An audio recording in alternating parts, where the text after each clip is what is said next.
Hey everyone, आप सभी का स्वागत है आपकी अपनी पाठशाला में। तो आज की इस वीडियो में हम क्लास 9th की मास्टरमाइंड सीरीज़ जो हमने शुरू करी थी उसके शॉर्ट आंसर टाइप क्वेश्चन करेंगे।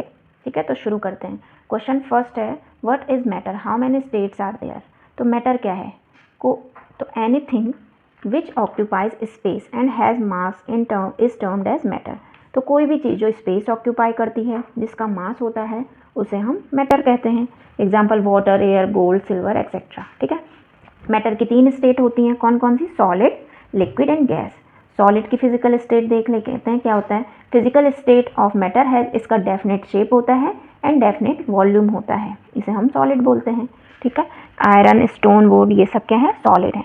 और इसका intermolecular space between them is very less, है ना। पार्टिकल के भी जो इंटरमोलिकुलर स्पेस होता है वो बहुत कम होता है, मीन्स नाम मात्र के बराबर होता है। लिक्विड में ये इंटरमोलिकुलर स्पेस थोड़ा सॉलिड के कंपैरिजन में ज़्यादा होता है, गैसेस में बहुत ज़्यादा होता है। ठीक, लिक्विड के देख लेते हैं। Physical state of matter has definite volume, इसका डेफिनेट वॉल्यूम होता है लेकिन डेफिनेट शेप नहीं होता। ठीक है, लाइक वाटर, कैरोसिन, ऑयल, इसको जिस वेसल्स में रखेंगे उसी का शेप ले लेगा, है ना।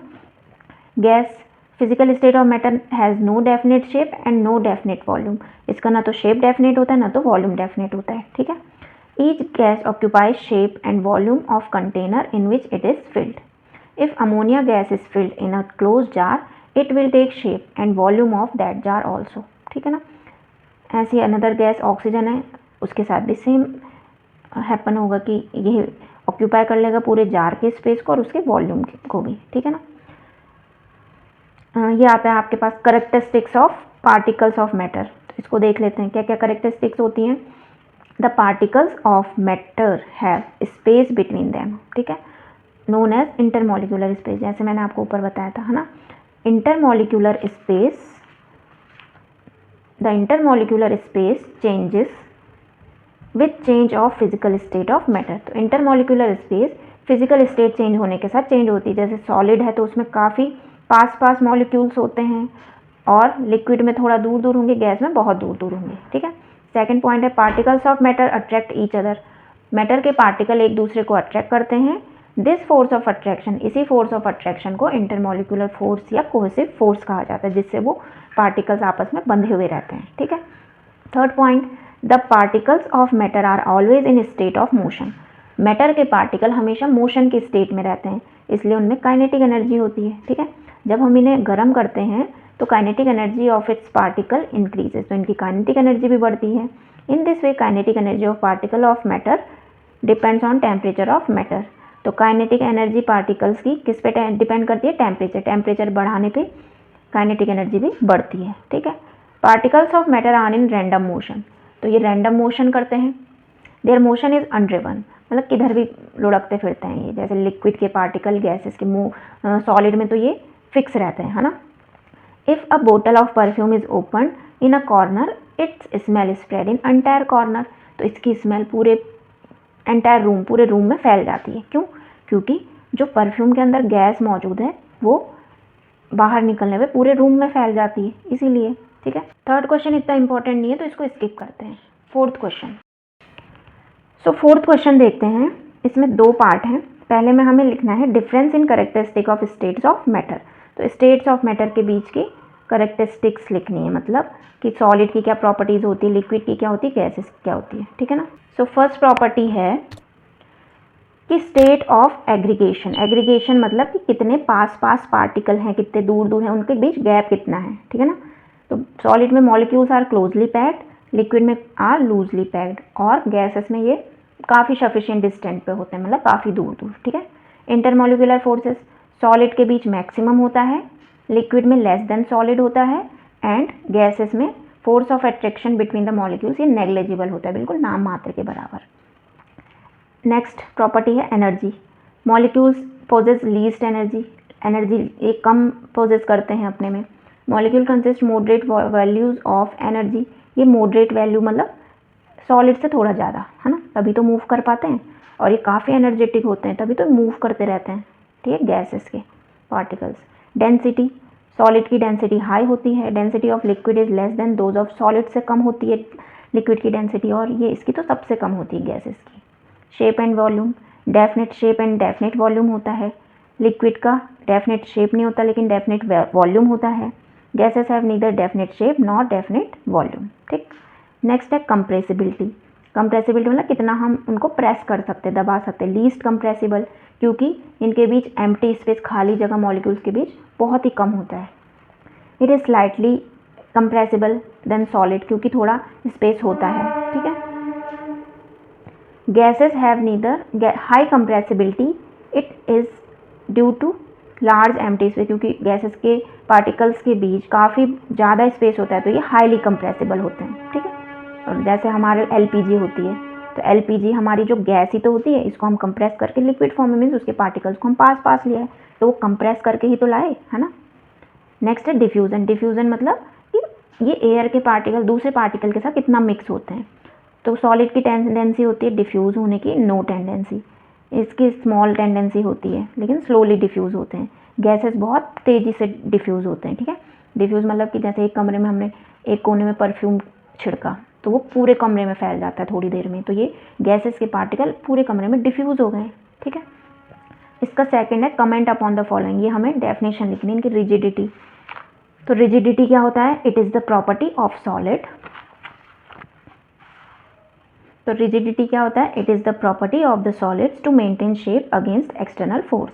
सॉलिड की वो प्रॉपर्टी जो एक्सटर्नल फोर्स के अगेंस्ट सॉलिड का शेप बना के रखती है, वो होती है रिजिडिटी। ठीक है, हाई रिजिडिटी किसकी होती है? सॉलिड की। कंप्रेसिबिलिटी, ये प्रॉपर्टी होती है गैसेस की ज़्यादा, क्योंकि हम गैसेस को ज़्यादा कंप्रेस कर सकते हैं, हाई प्रेशर अप्लाई कर सकते हैं और volume of gas can be decreased. ठीक है, थर्ड है फ्लूडिटी। फ्लूडिटी मतलब बहने की tendency. Property due to which a substance tends to flow is known as fluidity. Gases और लिक्विड्स कैन फ्लो, वो फ्लो हो सकते हैं, hence they are known as fluids, इन्हें हम फ्लूइड्स बोलते हैं। D, filling a gas container. तो particles of gas move freely in all direction, तो हमें पता ही है। Occupy all spaces available to them, जितना भी स्पेस ऑक्यूपाई रहता है पूरे को घेर लेते हैं ये। गैस फिल्स द कंटेनर कम्प्लीटली, और जिस कंटेनर में इसको रखा जाता है उसको कम्प्लीटली फिल कर देते हैं। तो ये हो गई इसकी किसी को फिल करने की, मतलब कि कैसे ये स्पेस ऑक्यूपाई करता है। ठीक है, बाकी शेप, काइनेटिक एनर्जी के बारे में तो आपको पता ही है। डेंसिटी देख लेते हैं। It is the property of matter is defined as mass per unit volume. ठीक है, मास पर यूनिट वॉल्यूम को ही हम उसकी मैटर की डेंसिटी कहते हैं। ठीक, तो ये ध्यान रखेंगे डेंसिटी की डेफिनेशन। अब हमारा है गिव रीज़न, ये मोस्ट इंपॉर्टेंट है। Give reason, a gas fills completely the vessel in which it is kept. Gas उस वेसल्स को कम्प्लीटली फिल कर लेता है जिसमें इसको भरा जाता है। There is no force of attraction, क्योंकि गैसेस के पार्टिकल्स के बीच नेग्लिजिबल फोर्स ऑफ अट्रैक्शन होता है। So they are free to move, free है मूव करने के लिए, और सारे स्पेस को ऑक्यूपाई करने के लिए रहते हैं तैयार, ये जितना उन्हें स्पेस अवेलेबल होता है, इसलिए ये उस कंटेनर को या वेसल्स को कम्प्लीटली फिल कर देते हैं जिसमें इनको रखा जाता है। Next, a gas exert pressure on the walls of container. तो गैस कंटेनर के वॉल्स पे प्रेशर लगाता है। The gas particles constantly moving in a random manner at high speed in various direction. जो गैस के पार्टिकल हैं constantly move करते हैं, रैंडम मतलब किसी भी डायरेक्शन में। ठीक है, हाई स्पीड से अलग अलग डायरेक्शन में। In this process they collide each other, और इस प्रोसेस में वो एक दूसरे से भी टकराते हैं। Also with the walls of container, walls के कंटेनर की वॉल से भी टकराते हैं। Through a certain force thereby imparting movement to them. तो इसलिए क्या होता है, आपने फिजिक्स में पढ़ा होगा कि मोमेंटम क्रिएट होता है। ठीक है, और ये मोमेंटम ही रिस्पॉन्सिबल होता है गैसेस में प्रेशर क्रिएट करने के लिए। ठीक है ना। थर्ड है, a wooden table should be called solid. Wooden table को सॉलिड क्यों करेंगे? क्योंकि wooden table subjected to outside force, जब हम इस पर फोर्स लगाते हैं तो ये अपना शेप मेंटेन करके रखता है, कोई शेप थोड़ा ना चेंज होता है वुडन टेबल का, इसीलिए ये सॉलिड है। ठीक। Fourth, we can easily move our hand in air but do not same through the solid block of wood, we need a karate expert. तो क्या होना चाहिए इसका कि हम एयर में तो इजीली अपना हाथ चला लेते हैं, लेकिन एक सॉलिड ब्लॉक, वुडन ब्लॉक को अगर हमें उसके ऊपर से हाथ करना है, मतलब उसके आर पार हाथ करना है, तो हमें कराटे एक्सपर्ट होना पड़ेगा। क्यों? Gas particles in the air are far apart, है ना। गैसेस के पार्टिकल्स तो बहुत दूर दूर होते हैं, कोई भी फोर्स ऑफ अट्रैक्शन नहीं होता उनके बीच। But in case of solid block of wood, particles of wood are strongly held together, एक दूसरे से मजबूती से बने हैं वुड के पार्टिकल्स, और काफ़ी ट्रिमेंडस मतलब काफ़ी ज़्यादा फोर्स चाहिए इसको सेपरेट करने के लिए। तो इसलिए उसमें हमें कराटे एक्सपर्ट होना चाहिए, मतलब जो कराटे एक्सपर्ट होगा वही उसको ब्रेक कर पाएगा। ठीक है, ये इंपॉर्टेंट क्वेश्चन है, most important long answer question का। तो ये ध्यान रखेंगे, एवेपराइजेशन क्या होता है, the phenomena of change of liquid into a gas at any temperature below its boiling point, इसे हम बोलते हैं एवेपराइजेशन या evaporation. The particles of matter are always in the state of motion, matter के particle हमेशा motion की state में रहते हैं। इन केस ऑफ लिक्विड्स, और लिक्विड के केस में एक small fraction of particle at the surface are having higher kinetic energy. ठीक है, तो लिक्विड के सरफेस पे एक स्मॉल फ्रैक्शन ऑफ पार्टिकल के पास ही हायर काइनेटिक एनर्जी होती है, और ये पार्टिकल उस सरफेस को छोड़कर ऊपर उड़ना शुरू करते हैं, मीन्स वेपराइज होना शुरू करते हैं। तो इसी स्टेट को हम बोलते हैं एवेपोरेशन। ठीक है, क्या क्या एवेपोरेशन को अफेक्ट करते हैं, बताया था पीछे क्वेश्चन में, surface area. Surface area increase करने पे रेट ऑफ एवेपोरेशन भी बढ़ेगा। एग्जाम्पल दिया था कि चाय जो कप में है वो प्लेट, गर्म चाय है तो कप के बजाय प्लेट में जल्दी ठंडी हो जाती है, क्योंकि प्लेट का सरफेस एरिया ज़्यादा हो गया तो एवेपोरेशन तेज़ी से होगा, और जहाँ एवेपोरेशन होगा वहाँ कूलिंग होगी, है ना। तो ये हो जाएगा। ऐसे ही कपड़ों को हम सुखाने के लिए फैलाते हैं, है ना, ताकि उनका सरफेस एरिया बढ़ जाए और वो उनका पानी जो है वो जल्दी से एवेपोरेट हो जाए। ठीक है। Second, temperature, with the increase of temperature more number of particle get enough kinetic energy. तो टेम्परेचर बढ़ाने पे रेट ऑफ एवेपोरेशन भी बढ़ेगा, ऑब्वियस सी बात है। जैसे fast evaporation in a hot summer day as compare to winter. Decrease in humidity, humidity कम होगी तब रेट ऑफ एवेपोरेशन बढ़ेगा, ह्यूमिडिटी ज़्यादा होगी तो रेट ऑफ एवेपोरेशन घटेगा। ठीक। Fast drying of clothes on a dry day then a rainy day, rainy day में रेट ऑफ एवेपोरेशन घट जाता है क्योंकि रेनी डे में ह्यूमिडिटी बढ़ जाती है। ठीक है।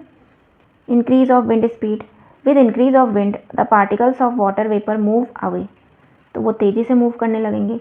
और wind decreasing the amount of vapour in atmosphere, तो इससे क्या होगा, वाटर वेपर एटमॉस्फेयर में तेज़ी से चले जाएंगे। ठीक है, विंड की स्पीड से, विंड स्पीड ज़्यादा होगी तो रेट ऑफ एवेपोरेशन बढ़ेगा। ठीक, और कपड़े जल्दी से सूखेंगे।